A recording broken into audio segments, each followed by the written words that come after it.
Xbox One or PS4. This has been the hot topic for the last 3 months. Everybody's just been making these videos about how much they hate the Xbox One, and then they get a million views and 100,000 likes and 2 dislikes, and then people will make videos on the PS4 and why it's not going to be as good as the Xbox One, and they get a million views and 2 likes and 100,000 dislikes.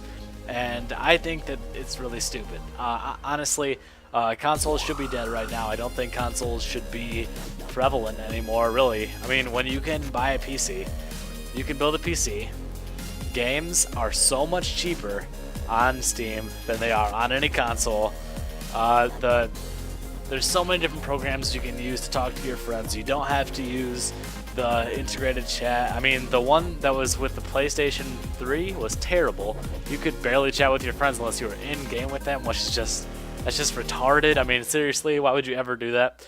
Xbox had like the sweet spot between, like, it was a paid service, so that's kind of a bad, but at the same time, it was amazing. Party chat was awesome. It was very fluent. I mean, it's nothing in comparison to Razer Comms or Skype or TeamSpeak or anything like that, which can integrate itself with your game, and it's amazing. So from a standpoint of talking to your friends and playing with your friends, it's 1,000 times easier.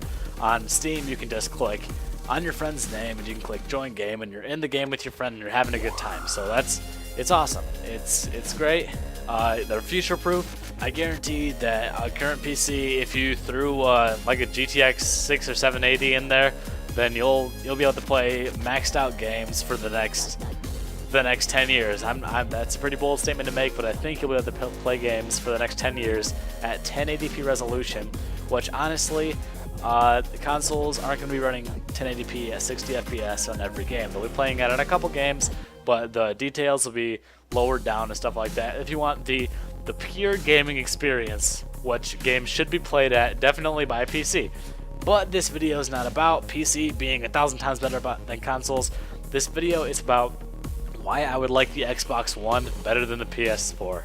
I mean, it's crazy, I know. Everyone's going to be smashing me in the comments, smashing me and everything. They're going to be like raping me up the butt with the PS4 controller because it's so much better than the Xbox One. But I don't think it is, and here's why.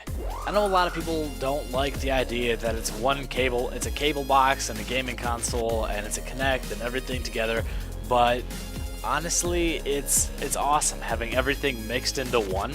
I mean, I would much rather have that than have to try to watch TV and then switch to my PS4 and then switch back to play games, and then I want to check my game, but I want to check like the baseball score, and it's just, that just wouldn't be as fluent as being able to either have picture-in-picture notifications pop up or be able to just flip the thing on the controller and then boom boom boom, you're switching between stuff like nothing ever happened.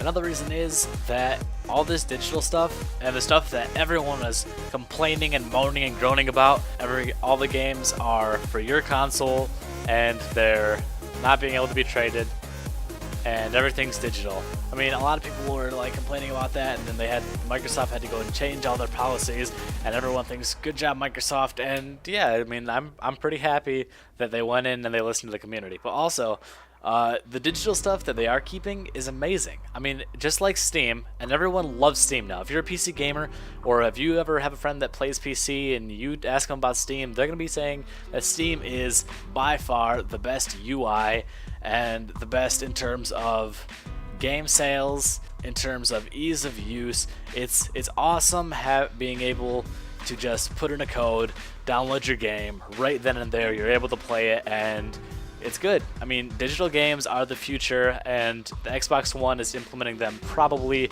as close to perfect as you can do it. Another reason, exclusive DLC to the Xbox One, or at least early DLC, all this stuff. I mean, Call of Duty is the perfect example. I mean, a lot of people don't like to play Call of Duty now or whatever, but still, it's awesome being able to have Microsoft, with the ton of money that they have, to be able to throw it at developers and giving the gamers, that's what I really care about. I care about the games and the people that I'm playing with. They're giving us the chance to play DLCs early and everything, and it's awesome. I mean, I'm really happy that Microsoft can do that kind of thing, and I think it's just personally a lot better than PlayStation. Another reason, it's running a version of Windows 8. And I mean, a lot of people are going to be freaking out because, oh my god, Windows 8 wasn't very good. Well, Windows 8 is not that bad. And this is going to make it a lot easier for developers to be able to take PC games, bring them over to the Xbox One. Because it's going to be running the same operating system, they're going to be able to streamline it. And that means they can make games look better, because they can streamline the code, put it over to the Xbox One, and that optimizes the game for the system because it's already optimized for PC. You can throw it at the consoles, and for the last reason, I mean, it all comes down to the games. It's not about the UI. I mean, the Xbox One could have the worst UI in the entire world. I might not be able to connect with my friends, but if they have the best games out of all the consoles, all out of PC, out of the Wii U, out of the PS4, out of the Ouya, out of the Steam Box, everything, if they have the best games, then I'm by far going to buy Xbox One. I mean, look at this. Titanfall looks amazing. I'm definitely getting that game for my PC. And I mean, Xbox One, I'm assuming that it's going to look as good, if not better. Dead Rising 3. I've always been a huge fan of the Dead Rising series. Capcom does a great job, and I mean, the game just looks hyper realistic, really. I mean, it's pretty amazing. Forza Motorsports 5. It's a Forza game.